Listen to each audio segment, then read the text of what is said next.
Voice over day 2. Wow! Isasama ko kayo sa cherry picking. Napakaraming tao dito ngayon. Siyempre, tinikman muna namin. Ang una pa namin natikman yung maasim. So, kumuha pa kami sa iba. Tumingin pa kami sa iba. Then, ayun na. Ang dami, di ba? May iba kasing klase nito. May maasim, may matamis. Tsaka may pa-free ladder sila dito para maabot mo yung mga nasa taas. Para dun sa mga malilit na kukuha, bagay na bagay yan.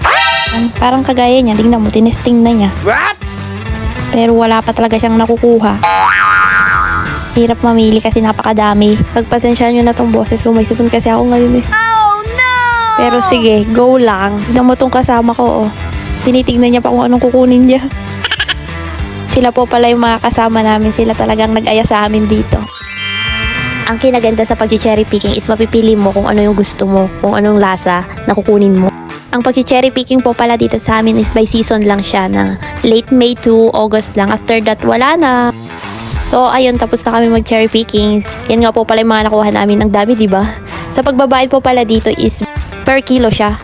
So, kung may balak kayo mag-cherry picking, agahan nyo kasi minsan wala ng parking. At marami pumupunta ditong mga tao na nag-cherry picking din sa mga ibang lugar. So, hapon na kami nakapunta kaya mahirap magharap ng parking. Pero okay lang kasi nasulit naman namin at na-enjoy namin ang pag-cherry picking. Kaya kung kayo balak kayong pumunta, agahan nyo. Yun lang. Okay, bye!